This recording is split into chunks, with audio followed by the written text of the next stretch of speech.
ঘরে থাকতে পারবে। আর অনেকে বলেন হুজুর যে এটা বলবো যে জামাতে ভোট দিলে এবার আসে কি হয়, জান্নাতে যাওয়া যায়, খাওয়া কথা। ইউটিউবার এগুলো কে জামাতের নামে, ইসলামের নামে বিভ্রান্ত তৈরি করছে। যে আমি যখন বললাম যে জান্নাতের পথ, এখন অনেকে কেটে দিবেন যে জামাতে ভোট দিলে জান্নাতের পথে যাবে, ওষুধ বলিছে কথা। আসলে বলেন এমন করে করা যায় না, মোবাইলে বলে মোবাইলে করে করা যায় বলো, ভুল নেবেন না যেন। কারণ এই আবু দাউদের হাদিস দ্বারা, মিশকাতের হাদিস দ্বারা এইগুলো পাক বেশি নিতে হবে, ইমানদার এবং পাপিষ্ঠ ব্যক্তি। পাপিষ্ঠ ব্যক্তি অন্যায় কাজগুলো করবে আর ইমানদার করবে না।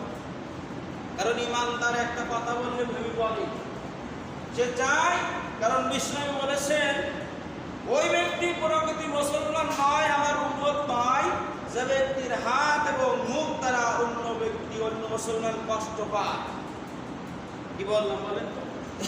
ওই ব্যক্তি প্রকৃতি মুসলমান নয়, রাসূলের উম্মত নয়, যে ব্যক্তির হাত এবং মুখ দ্বারা অন্য কোন মুসলমান ভাই কষ্ট পায়। যে মুসলমান নয়, প্রধান রাসূলের উম্মত নয়।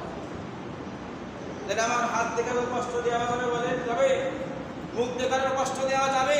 আপনি আমার একটা কথা বললেন, দেখা যায় সেই ব্যক্তি ওই মনে কথার দ্বারা মনে আঘাত করলো, বড় কথার আঘাত করলো, আপনি কষ্ট দিলেন।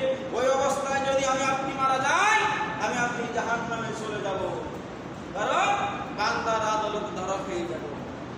বান্দার আদালতে যখন বিচার হবে, তখন আমি এই হাত দিয়ে কি করেছি, একজনের সর মারিছি অন্যায় ভাবে, ওই হিসেব দিতে হবে বান্দার আদালতে। আর ওই বান্দা মাফ না করা পর্যন্ত জান্নাত পাবেন না।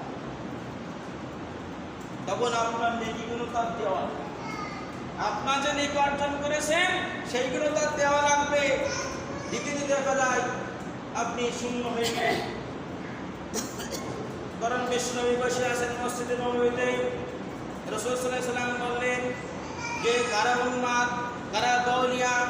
সাহাবীরা প্রশ্ন করলেন, রাসূল সাল্লাল্লাহু আলাইহি ওয়াসাল্লাম বললেন, তখন আল্লাহ রাসূলের সাহাবীরা বললেন, হে আল্লাহর রাসূল, তারাই তো উম্মাত দেউলিয়া, যাদের টাকা পয়সা নেই, যাদের অর্থ করি নেই, তারাই তো দেউলিয়া, উন্মাদ পাগল হয়ে যায় অর্থের জন্য।